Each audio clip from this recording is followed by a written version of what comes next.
Let's read this question. This one talks about a group of 100 tourists who visited Scandinavia. Now, out of these tourists, we have some breakdown given. 10% of all of the tourists visited Norway, Sweden, and Denmark. Now, good thing is that my total was 100, so finding this percentage is really straightforward. I had 10 tourists who visited N, S, and D, all three. Okay, let's read further. And 48% visited only 2 of these countries. Now, which 2? I don't know, but 48% simply means 48. And I'm going to write this in short, exactly 2 countries. Then 42% visited only 1 of these countries. So here again, this means 42 people, and these are the people who visited exactly 1 country. Okay, and 100% visited at least 1 of these countries, which means all 100 tourists that you're talking about, they definitely visited 1 of these 3 countries. It's not like there are people who visited none of these and visited some other country in the region, which already all of this information gives us a sense that we are talking about something that is related to set theory. We have these 3 sets, the people who visited Norway, those who visited Sweden, and those who visited Denmark. Now I have some common people who visited in more than 1 countries. They could be in these regions, people who visited only 1 country at a time.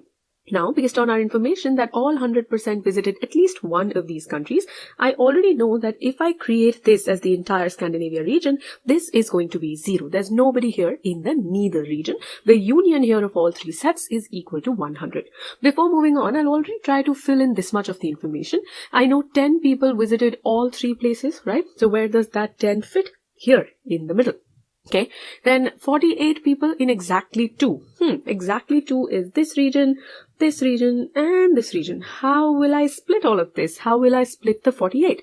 I really can't yet. So I'm just going to keep it as ABC. And the information that I have about ABC is that together they make 48 tourists. So this is 48. Then I also knew that 42 visited only 1 of these countries. Now again, that could be only Norway, only Sweden, only Denmark. I again don't know the split. So I'm going to put this as X, Y, and Z. And mathematically what I know is that X plus Y plus Z, this is equal to 42. So then till here I have made use of these 3 pieces of information, and 100% visited at least 1 means all of these things together. That's equal to 100. Which really will not give me anything new, because if you see, if I add all of these and the 10, this is how much? This is a total of 90, and then this being 10 in the middle, 90 plus 10 is 100. So nothing new in me writing all of this added up to give 100. At this point, we will read further and see what else we get. If you found the analysis of this dataset helpful, then hit that like button so that other GMAT aspirants can also learn from it. And to stay tuned with such content, hit the subscribe button below. Now, to take your learning to the next level, we have put together a free trial in which you can experience content in all the sections tested on GMAT Focus Edition. For example, you can build your CR pre-thinking skills, you can learn how to approach statistics questions in graphics interpretation as part of DI, you can learn everything about linear inequalities as tested on the GMAT Focus Edition, and a lot of other content. The link for this is in the description. Now, let's get back to the question at hand.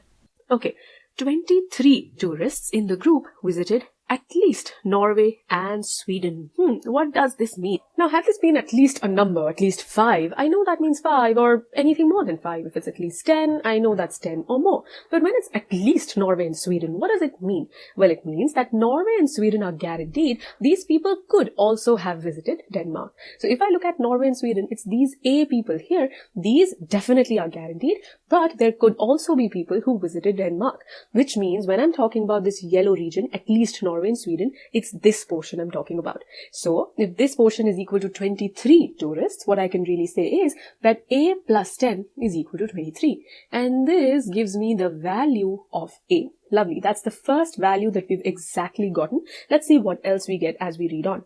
Then it says 28 tourists in the group. 28 visited both Norway and Denmark. So both Norway and Denmark, it's these, right? Everything common between them. Which means now I know that B plus 10 is 28, and through this I can get the value of B exactly. Perfect. It's still not done. There's more information. It says 3 tourists in the group visited only Denmark. So only Denmark means I now know the value of Z. I'm simply going to put this here. And 32 tourists visited only Sweden. So where is this from? 32, only Sweden. This is talking about the y. So I'll put it right here. Y is equal to, y is equal to 32. Perfect. Now I'll just combine all of this information and see what else I can tell. First, look that you knew A plus B plus C. You knew the sum of all three was 48. And now you exactly know the values of A and B. So if you put A and B in this, obviously you will be able to get the value of C. When you do that, you will get C equal to 17. Here.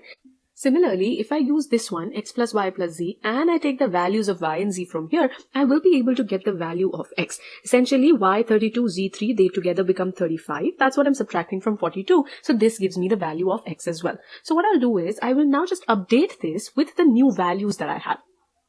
Here we are, and since we've used up all A, B, C, since we found everything, I've just removed all of the working where I had it. We will come back to this when we summarize. So this then is the complete analysis of everything that's given to us. From something which was so many words, we've now come down to this where it's pure, clean numbers. At this point, let me ask you this. Could you have arrived at the approach of solving this question with this level of clarity had you not spent the effort in thoroughly understanding the information presented? Such is the power of the process of owning the dataset. And because this skill may not come naturally to many of you, we have created a course architecture that ensures that we teach you this skill through every guided quiz in the e-GMAT DI course, and we reinforce the same in every practice quiz. In fact, in the TPA Quant modules in the two-part analysis course, we teach you how to get comfortable with this question type. You will gain the confidence to handle any question of this type in the most efficient manner. We serve more than 58 specially curated questions at the right progression so that you can learn various aspects of this question type, including the process skills of inference, translate, and visualize. Thus, throughout the DI course, through around 500 questions, you will learn such process skills so that you can also comfortably use the owning the dataset approach. Let's now get back to the solution at hand. Now let's see what is asked in the question. So in this table, we have to select the number of tourists in the group who visited at least Norway. This is here. And you also have to select the number of tourists who visited at least Sweden. So let's first understand what this means. What does it mean to visit at least Norway? It means either you visit only Norway, or you visit Norway and Denmark, or Norway and Sweden, or Norway, Sweden, and Denmark. Basically, the guarantee that you want is that N definitely has to be there.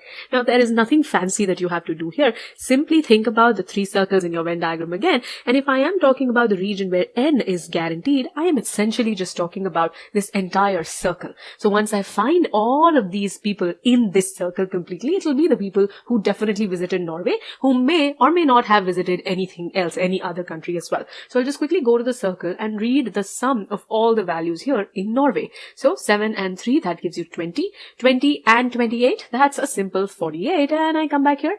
Let me see where 48 is. Perfect. And that gives me my answer for the first column. Now, similarly, if I want to think about at least Sweden, then obviously that is going to be everything in the Sweden circle.